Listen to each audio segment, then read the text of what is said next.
Welcome, folks, to day 235 of our chronological journey through the Bible. Today we continue reading in Jeremiah, reading chapters 49 and 50, where we'll see the prophecies against all the other nations. Chronologically, these chapters come after Jerusalem's fall and expand the focus beyond Judah. Jeremiah now speaks against nations such as Ammon, Edom, Damascus, Kedar, Elam, and Babylon itself. This is important because it reminds us that God's justice is not limited to his own people. He rules over all nations and holds every kingdom accountable. The focus especially begins turning toward Babylon, the very empire God uses as an instrument of judgment against Judah. So let's start with a quick prayer.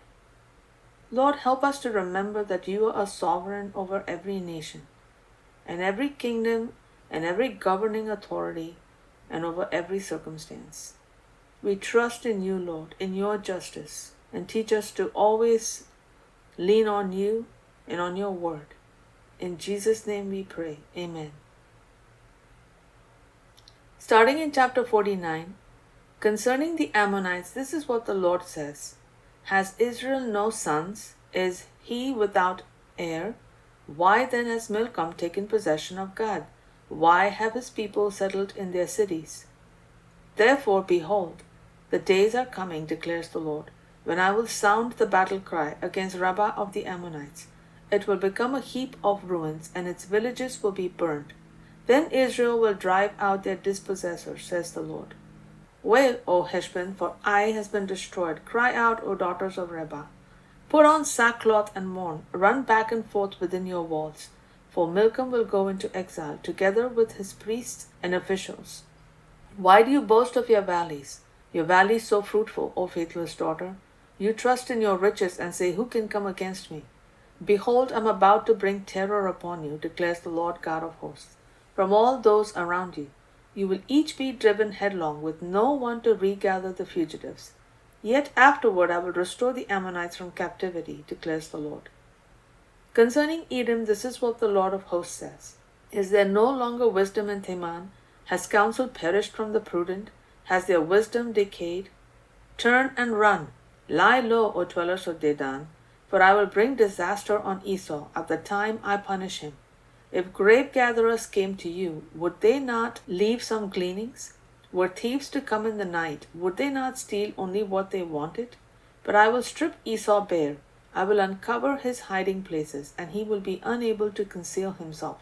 His descendants will be destroyed along with his relatives and neighbors, and he will be no more. Abandon your orphans, I will preserve their lives. Let your widows trust in me. For this is what the Lord says. If those who do not deserve to drink the cup must drink it, can you possibly remain unpunished? You will not go unpunished, for you must drink it too. For by myself I have sworn, declares the Lord, that Bozrah will become a desolation, a disgrace, a ruin, and a curse, and all her cities will be in ruins forever. I have heard a message from the Lord. An envoy has been sent to the nations. Assemble yourselves to march against her. Rise up for battle. For behold, I will make you small among nations, despised among men. The terror you cause and the pride of your heart have deceived you, O dwellers in the clefts of the rocks, O occupiers of the mountain's summit. Though you elevate your nest like the eagle, even from there I will bring you down, declares the Lord. Edom will become an object of horror. All who pass by will be appalled and will scoff at all her wounds, as Sodom and Gomorrah were overthrown along with their neighbors, says the Lord. No one will dwell there, no man will abide there. Behold, no one will come up like a lion from the thickets of the Jordan to the watered pasture. For in an instant I will chase Edom from her land.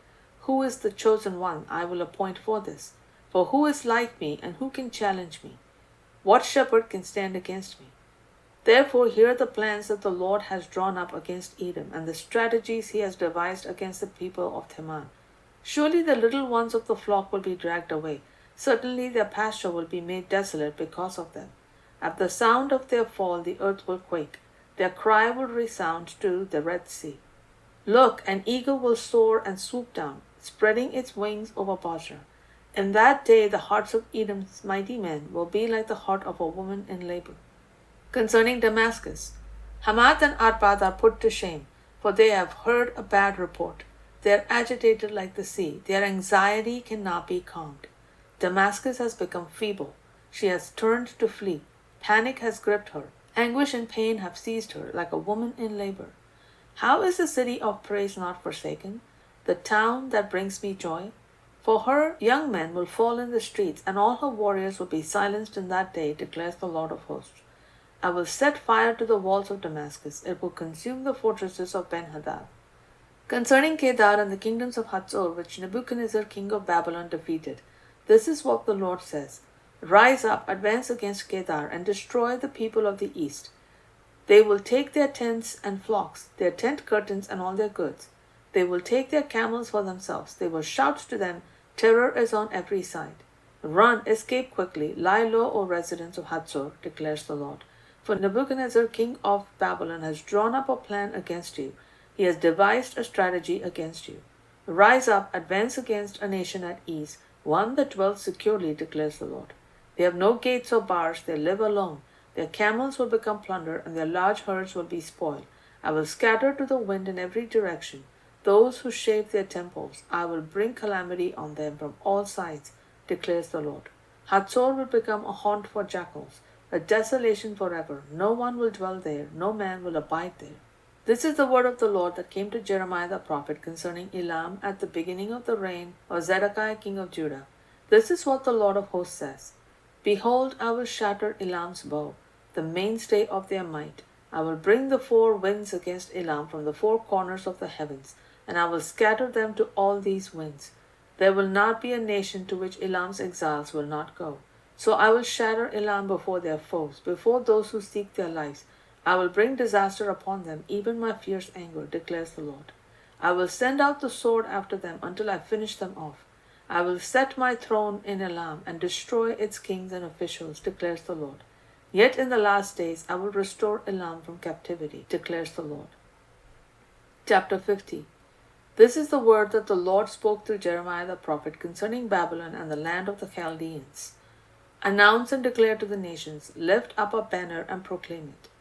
Hold nothing back when you say, Babylon is captured, Baal is put to shame, Marduk is shattered, her images are disgraced, her idols are broken in pieces.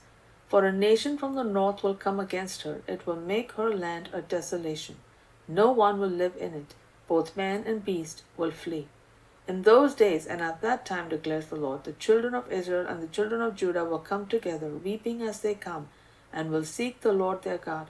They will ask the way to Zion, and turn their faces toward it.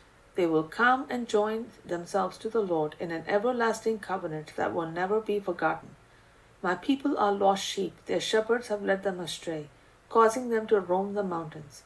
They have wandered from mountain to hill, they have forgotten their resting place. All who found them devoured them, and their enemies said, We are not guilty, for they have sinned against the Lord, their true pasture, the Lord, the hope of their fathers. Flee from the midst of Babylon, depart from the land of the Chaldeans, be like the he-goats that lead the flock.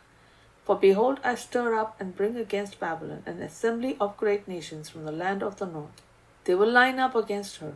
From the north she will be captured. Their arrows will be like skilled warriors who do not return empty-handed. Chaldea will be plundered. All who plunder her will have their fill, declares the Lord. Because you rejoice, because you sing in triumph, you who plunder my inheritance, because you frolic like a heifer treading grain and neigh like stallions, your mother will be greatly ashamed. She who bore you will be disgraced. Behold, she will be the least of the nations, a wilderness, a dry land, and a desert. Because of the wrath of the Lord, she will not be inhabited. She will become completely desolate. All who pass through Babylon will be horrified and will hiss at all her wounds. Line up in formation around Babylon, all you who draw the bow. Shoot at her, spare no arrows, for she has sinned against the Lord. Raise a war cry against her on every side. She has thrown up her hands in surrender. Her towers have fallen. Her walls are torn down. Since this is the vengeance of the Lord, take out your vengeance upon her. As she has done, do the same to her.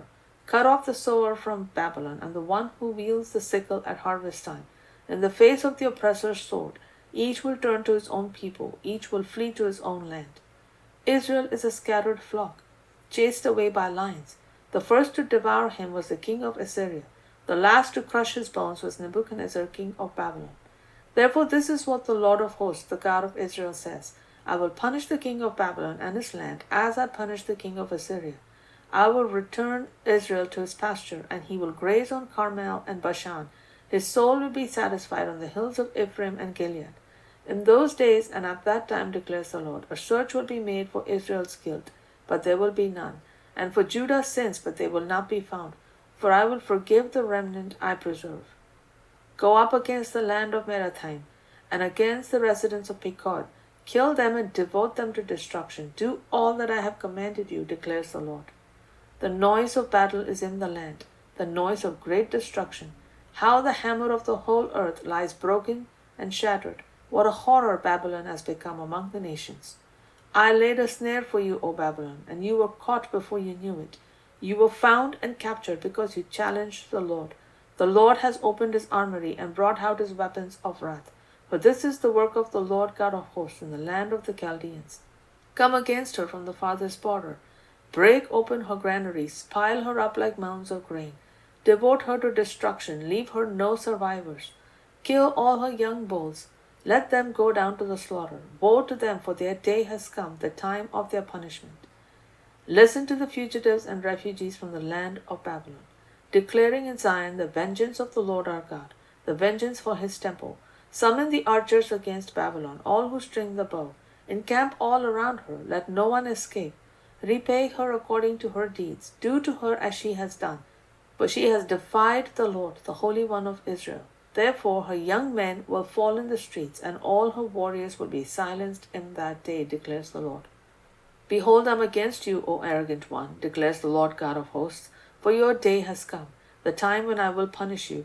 The arrogant one will stumble and fall, with no one to pick him up, and I will kindle a fire in his cities to consume all those around him. This is what the Lord of hosts says. The sons of Israel are oppressed, and the sons of Judah as well. All their captors hold them fast, refusing to release them. Their Redeemer is strong. The Lord of hosts is his name. He will fervently plead their case, so that he may bring rest to the earth, but turmoil to those who live in Babylon. A sword is against the Chaldeans, declares the Lord, against those who live in Babylon, and against her officials and wise men. A sword is against her false prophets, and they will become fools. A sword is against her warriors, and they will be filled with terror. A sword is against her horses and chariots, and against all the foreigners in her midst, and they will become like women. A sword is against her treasuries, and they will be plundered. A drought is upon her waters, and they will be dried up, for it is a land of graven images, and the people go mad over idols. So the desert creatures and hyenas will live there, and ostriches will dwell there. It will never again be inhabited or lived in from generation to generation. As God overthrew Sodom and Gomorrah along with their neighbors, declares the Lord, no one will dwell there, no man will abide there. Behold, an army is coming from the north, a great nation, and many kings are stirred up from the ends of the earth. They grasp the bow and spear, they are cruel and merciless. Their voice roars like the sea, and they ride upon horses, lined up like men in formation against you, O daughter of Babylon. The king of Babylon has heard the report, and his hands hang limp. Anguish has gripped him, pain like that of a woman in labor. Behold, one will come up like a lion from the thickets of the Jordan to the watered pasture. For in an instant I will chase Babylon from her land. Who is the chosen one I will appoint for this? For who is like me, and who can challenge me? What shepherd can stand against me? Therefore hear the plans that the Lord has drawn up against Babylon, and the strategies he has devised against the land of the Chaldeans. Surely the little ones of the flock will be dragged away. Certainly their pasture will be made desolate because of them. At the sound of Babylon's capture, the earth will quake. A cry will be heard among the nations. Jeremiah 49 shows judgment reaching multiple surrounding nations. Many of these nations had oppressed God's people. They had trusted in pride and in their own military strength, relied on wealth or false security. Edom in particular is condemned for arrogance and self-confidence. But the major shift comes in chapter 50, where Babylon itself is addressed. This is striking. Babylon had seemed unstoppable, the empire God used to discipline Judah. Yet now God declares that Babylon too will fall. This teaches a profound truth. God may use nations for his purpose, but those nations are still accountable for their own actions. No empire is permanent. No earthly power stands above God. Chapter 50 also begins introducing hope for Israel's restoration. God promises that his people will one day return and seek him again. And these chapters remind us, folks, that God's justice is universal. Pride eventually collapses, and even after judgment, restoration remains part of God's plan. Thank God for his mercy. With that, we wrap up our session for today. We'll see you again tomorrow for day 236. God bless.